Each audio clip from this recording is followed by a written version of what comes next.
High everyone, welcome to Unacademy WBPSC। তোমাদের প্রত্যেকের রিকোয়েস্টে আমাদের প্লাস সাবস্ক্রিপশনের যে প্যাকেজ, সেই প্যাকেজটি এক্সটেন্ড করা হয়েছে। 11ই জুলাই পর্যন্ত এই প্যাকেজটি তোমাদের সাথে চলছে। 12 মাসের সাবস্ক্রিপশন নিলে তোমরা 2 মান্থসের সাবস্ক্রিপশন ফ্রি পাবে এবং 24 মাসের সাবস্ক্রিপশন নিলে তোমরা 3 মান্থসের SSC সাবস্ক্রিপশন ফ্রি পেয়ে যাবে। তোমাদের যদি মনে হয় সাবস্ক্রিপশন প্রয়োজনীয়, তাহলে তোমরা আমাদের সাথে ব্যাচ কোর্সে যুক্ত থাকতে পারো। এখানে আগমন সিরিজের যে কোর্সটি আমাদের চলছিল 2022-এর প্রিলিমসকে টার্গেট করে, তার ব্যাচ 11তে তোমাদের প্রত্যেকের ওয়েলকাম। এই ব্যাচটি শুরু হয়ে গিয়েছে, তাই যদি মনে হয় নিজেদের প্রিপারেশনকে কম্প্রিহেন্সিভ ম্যানারে তোমরা এগিয়ে নিয়ে যেতে চাও এবং CSAT-এরও প্রিপারেশন WBCS প্রিলিমসকে ওরিয়েন্ট করে এখানে math, English, GI class start হচ্ছে তোমাদের সাথে। এই ত্রয়ী ব্যাচে তোমাদের প্রত্যেককে ওয়েলকাম।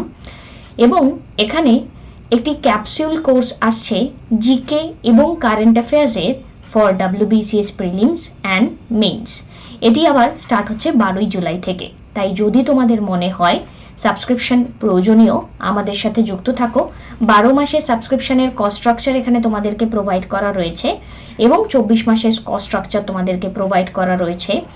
এই কস্ট স্ট্রাকচারের উপরেও তোমরা 10% ডিসকাউন্ট পাবে যদি তোমরা অঙ্কিতা লাইভ কোডটি ব্যবহার করো।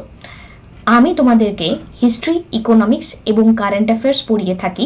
হিস্ট্রি, ইকোনমিক্স প্লাসে আমাদের ক্লাস হয় এবং আমার টার্গেট থাকে 70 to 80% reach. Complete syllabus, unlimited practice set, unlimited PDF note, regular doubt clearing sessions by the top educators. আমাদের সাথে তোমরা রেগুলারিটি মেনটেন করতে পারো এবং আমাদের প্রত্যেকজনের এডুকেটরের ক্লাস তোমরা তোমাদের পছন্দ মতো করতে পারো এবং তোমাদের প্রিপারেশনকে টেস্ট সিরিজের মাধ্যমে, উইকলি ফ্রি মক টেস্টের মাধ্যমে মেজার করতে পারো যে হ্যাঁ, আমাদের প্রিপারেশন এতটা হয়েছে বা এতটা হয়নি। তাই দেরি না করে সাবস্ক্রিপশন প্রয়োজনীয় হলে আমাদের সাথে যুক্ত থাকো। WBCS প্রিলিমিনারি 2021-এর শর্ট মক টেস্ট সিরিজের পার্ট 4-এ তোমাদের সাথে আজকে আলোচনা করব আরও 25টি কোশ্চেনকে নিয়ে। আমাদের প্রথম প্রশ্ন, which of the following book is sequel of an epic Silappatikaram? So এটি একটি তামিল লিটারেচারের একটি অন্যতম অংশ এবং এই শিলাপদিকারম এখানে আমরা বলতে পারি sequel of an epic Silappatikaram এখানে হচ্ছে মানি মেখলাই। নেক্সট প্রশ্ন, who was the president of INC at the time of independence? এই যে মক সিরিজটি তোমাদের সাথে নিয়ে এগোচ্ছি, এখানে প্রত্যেক দিনের মতো আজকেও বলে রাখি, তোমাদেরকে একটা সেকশন ফলো করতে হবে যে কোশ্চেনটা যখন দেখবে তখন তোমরা ভিডিওটিকে একটু পজ করে নেবে, দেন আনসারটা নিজেদের কপিতে করে নেবে, তারপরে আমি যেটা দিচ্ছি আনসার মিলিয়ে নাও। এইভাবেই কিন্তু তোমরা রেগুলারিটি মেনটেন করে প্রগ্রেস করতে পারবে, বিকজ এই সিরিজটি একমাত্র WBCS প্রিলিমিনারি 2021-কে টার্গেট করেই বানানো হচ্ছে। So who was the president of the INC at the time of independence? দেখো INC-র প্রেসিডেন্ট বলেছে কিন্তু, ওকে। সো INC-র প্রেসিডেন্ট এক্ষেত্রে আমাদের JB কৃপলানি। এবার এখানে গান্ধীজিকে নিয়ে অত্যন্ত পপুলার একটি কোশ্চেন আমাদের জন্য যেটি এসে থাকে, সেটি হচ্ছে 1924-এর বেলাগাম সেশনে গান্ধীজি এখানে পার্টিসিপেট করেছিলেন। আশা করি তোমরা জানো, অনলি সেশন যেখানে গান্ধীজি INC এখানে প্রেসিডেন্ট ছিলেন। আর আরেকটি হচ্ছে সরোজিনী নাইডু, এটি হচ্ছে 1925। সরোজিনী নাইডু এই যে সেশনটিতে পার্টিসিপেট করেছিলেন, এটি হচ্ছে কানপুর সেশন ছিল। তো 1924-এর বেলাগাম সেশনের ইম্পর্টেন্সটাই এটা যে একমাত্র সেশন যেখানে গান্ধীজি পার্টিসিপেট করেন। JB কৃপলানি আমরা এখানে দেখতে পারলাম যে INC-র প্রেসিডেন্ট ছিলেন at the time of independence. Sarojini Naidu এখানে 1925-এ কানপুরে পার্টিসিপেট করেন।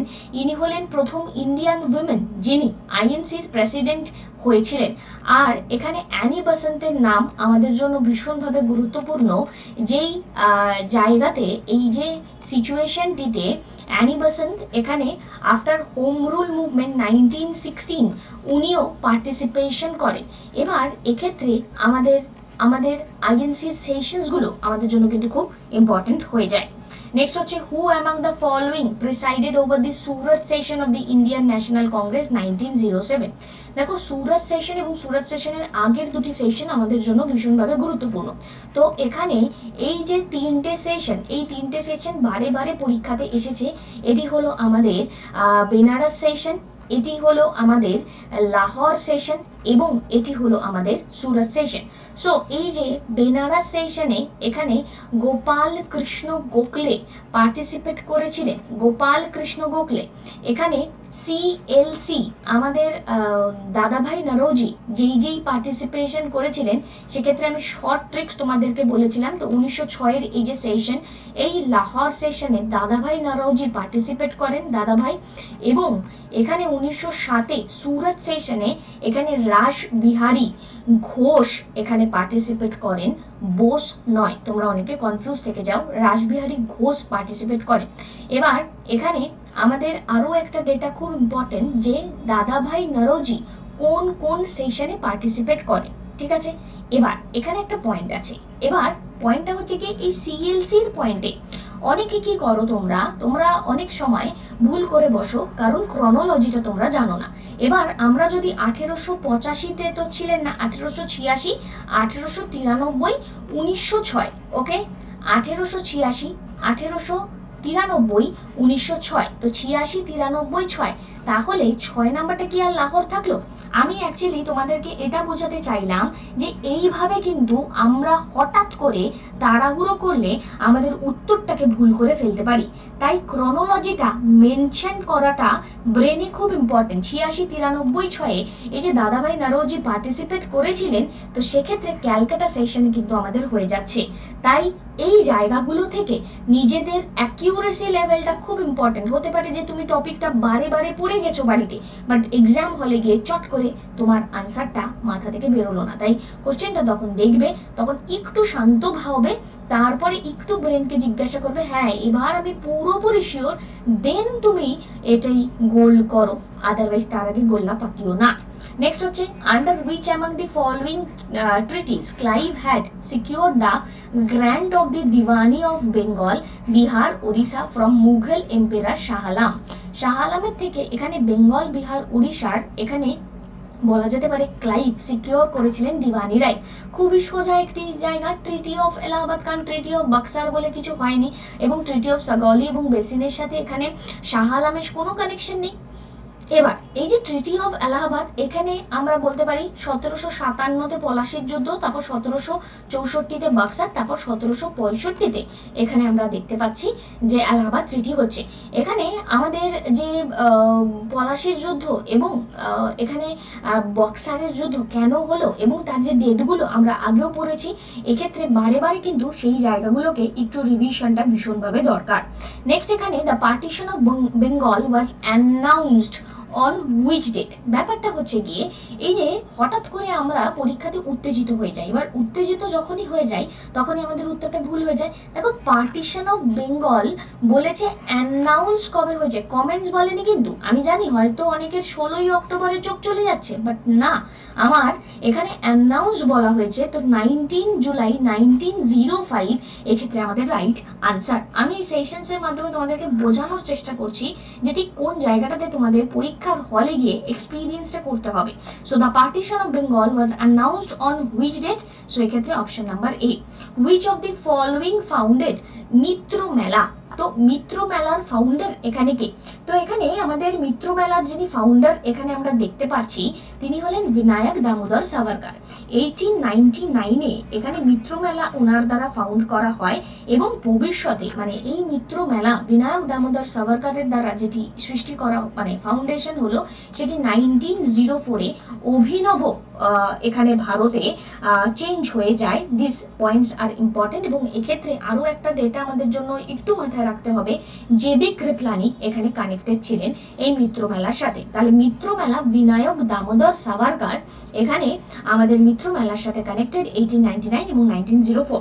নেক্সট, এখানে আমাদের যে কোশ্চেনটি আছে, হু of the following was known as the frontier Gandhi? এখানে আমার খুবই সোজা একটি প্রশ্ন, আব্দুল গফর খান এখানে connected with the frontier Gandhi.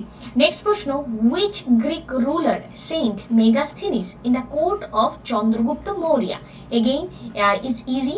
তো আমি তোমাদের সাথে হিস্ট্রির প্রচুর সেশন ক্লাসে নিয়ে থাকি। যারা মনে করছো হিস্ট্রি খুব কঠিন, হিস্ট্রি ডিফিকাল্ট মুখস্থ রাখা বা মনে করা, বা এত পারছি না কোথা থেকে কি পড়বো, আমাদের সাথে তোমরা চাইলে ক্লাসে যুক্ত থাকতে পারো অঙ্কিতা লাইভ কোডটি ব্যবহার করে। সো এক্ষেত্রে আমাদের উত্তরটি হচ্ছে সেলুকাস নিকেটর। নেক্সট হচ্ছে the battle of 10 king is ডিপিক্টেড in which mandala of Rigveda? তো এক্ষেত্রে 7 নম্বর মন্ডলে এখানে ব্যাটেল অফ 10 কিংকে নিয়ে কথা বলা হচ্ছে। এবার এখানে ঋগ্বেদিক কালচারকে নিয়ে আমরা যদি কথা বলি, ঋগ্বেদিক সোসাইটিতে আর্লি এরা আছে, আর্লি ঋগ্বেদিক সোসাইটি এবং ল্যাটার ঋগ্বেদিক সোসাইটি, এই দুটি ভাগে আমরা ভাগ করতে পারি। এবার এখানে 1500 থেকে 1000 বিসিই এবং 1000 থেকে 500 এখানে এই দুটি ভাগ আমরা দেখতে পাই। এবার এই ঋগ্বেদিক সোসাইটির আর্লি এরা এবং ল্যাটার এরার মধ্যে কিন্তু ডিফারেন্ট বিশাল। এবং আর্লি ঋগ্বেদিক সোসাইটিতে আমরা যদি বলি মানে বেদ, এখানে ঋগ বেদ, ইয়াজুর্বেদ, সামাবেদ, অথর্ববেদ, সেক্ষেত্রে আর্লিতে অনলি ঋগ্বেদ আছে আর বাদবাকি সবকটাই কিন্তু ল্যাটার বেদিকে আছে। এবং এক্ষেত্রে মন্ডল যদি ঋগ্বেদিকের বলা হয় 1 এবং 10 নাম্বার, আমরা জানি এটি পরবর্তী টাইমে অ্যাড হয়েছে, এই ডেটাটাও কিন্তু আমাদের মাথায় রাখাটা দরকারি। নেক্সট এখানে আমাদের যে প্রশ্নটি রয়েছে, এখানে জানতে চাওয়া হচ্ছে 1576 famous for which among the following battle? কোন ব্যাটেলের জন্য এটা 1576 সালটি এখানে উল্লেখযোগ্য? তো ব্যাটেল অফ হালদিঘাটি, এটি রানা অফ মেওয়ার মহারানা প্রতাপ এবং আকবরের ফোর্সের সাথে হয়েছে। এবং আকবরের যে ফোর্স, দ্যাট ইজ এখানে আমরা বলতে পারি that troops executed by the Man Singh. এবং এখানে এই কোশ্চেনটাও ইম্পর্টেন্ট। এবং মহারানা প্রতাপের একটি ঘোড়া ছিল যার সাথে তিনি পালিয়ে গিয়েছিলেন। তোমাদের যদি জানা থাকে তার নাম, তোমরা এখানে আমাদেরকে সেটা বলতে পারো, ঠিক আছে? ওকে, আচ্ছা, নেক্সট এখানে আমাদের যে কোশ্চেনটি রয়েছে খুব important, another question, Mandal commission was constituted during the tenure of which among the following prime minister? তো Mandal commission itself huge importance রাখে। এবং মন্ডল কমিশনের সাথে এই যে সোসাইটির যে ব্যাকওয়ার্ড ক্লাসের রিজার্ভেশনের কানেকশন আছে এবং তার সাথে আরো অনেক কিছু আছে, শুধু সেটা নয়, প্রচুর কিছু এই যে সেকশন সোসাইটির ক্ষেত্রে আমরা দেখতে পারি 1978 এর এই ডিউরেশন অফ মুভমেন্টে। It's Morarji Desai, option number B. The Bill of Rights and Judicial Review are the feature of which of the following country's constitution? Bill of Right and Judicial Review. তো Bill of Right and Judicial Review এক্ষেত্রে আমরা যদি বলি, দেখো right related maximum যা কিছুই থাকবে, ম্যাক্সিমামটাই এখানে ইউএস এর কনসেপ্টে আসে। এবার প্রশ্ন হচ্ছে গিয়ে এই যে জুডিশিয়াল রিভিউ কাকে বলে এবং জুডিশিয়াল অ্যাক্টিভিজম কাকে বলে, দুটি কিন্তু ডিফারেন্ট। অনেক সময় অনেক স্টুডেন্টরা দুটিকে এক করে ফেলে, বাট না, দুটি কিন্তু ডিফারেন্ট। এবার জুডিশিয়াল রিভিউ এবং অ্যাক্টিভিজম কাকে বলে, কি ব্যাপার, এগুলো কিন্তু মেন্সের স্টাডি। তাই মেন্সের স্টাডি কিন্তু অতটা সোজা হয় না, একটু অ্যানালিটিক্যাল অ্যাপ্রোচ দরকার পড়ে। তো সেক্ষেত্রে তোমাদের যদি মনে হয়, তোমরা আমাদের সাথে ক্লাসে কিন্তু অবশ্যই এখন থেকে প্ল্যান করে নাও জয়েন থাকার। In context of our constitution, the date 13 December 1946, 13ই December 1946 কোন পার্টিকুলার কনটেক্সটে ইম্পর্টেন্ট? তো এই 13ই ডিসেম্বরে অবজেক্টিভ রেজলিউশন মুভ করা হয়েছিল। Hang Seng is a share market index of which of the following? Hang Seng. দেখো ব্যাপারটা হচ্ছে যে এই টাইপের শেয়ার মার্কেট ইন্ডেক্সের আমাদের কোশ্চেন আসতেই পারে। আমাদের এখানে ইন্ডেক্সের ক্ষেত্রে বলতে পারি বম্বে স্টক এক্সচেঞ্জ এবং ন্যাশনাল স্টক এক্সচেঞ্জের রেসপেক্টে নিফটি 50 এবং সেন্সেক্স এখানে কানেক্টেড রয়েছে। ঠিক তেমনি হ্যাং সেং এখানে কোথাকার শেয়ার মার্কেটের নাম? তো হংকং হচ্ছে আমাদের উত্তর। নেক্সট হচ্ছে which of the following 5-year plan set the lowest growth target? Lowest growth target. তো একদম কম টার্গেট আমরা রেখেছিলাম, একদম প্রথমে দেশ যখন স্বাধীন হলো আমরা প্রথমেই একদম বেশি টার্গেট নিয়ে এগোইনি। এখানে আমরা ফার্স্ট 5 ইয়ার প্ল্যানে মাত্র 2.1 টার্গেট নিয়ে এগিয়েছিলাম, বাট এক্ষেত্রে আমরা অ্যাচিভ করেছিলাম 3.6%। ওকে, নেক্সট হচ্ছে the most important reason for the construction of the Farakka barrage was. Most important reason, এখানে ফারাক্কা ব্যারেজের মোস্ট ইম্পর্টেন্ট রিজন কনস্ট্রাকশনের জন্য augmentation of the water supply in the Hooghly river, augmentation of the water supply in the Hooghly river। Next এখানে যে প্রশ্নটি আমরা দেখতে পাচ্ছি সেটি আমাদের জন্য হচ্ছে বকখালি, এটি হচ্ছে সিসাইড রিসর্ট কোথাকার? বকখালি এটি একটি সিসাইড রিসর্ট সাউথ 24 পরগনার।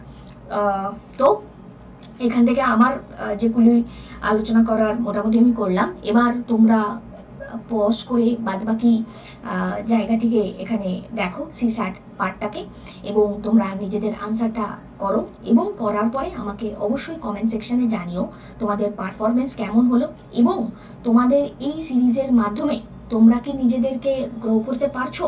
যদি গ্রো করতে পারো তাহলে ভিডিওটিকে একটি লাইক প্লিজ অবশ্যই করো, রেগুলারিটি মেনটেন করো নিজেদের বেটার পারফরমেন্সের জন্য। প্রচুর কোর্সেস তোমাদের জন্য লঞ্চ করা হচ্ছে, যে প্রত্যেকটি কোর্সের মাধ্যমে তোমরা নিজেদেরকে সুন্দরভাবে ক্লাসে প্রিপেয়ার করতে পারবে।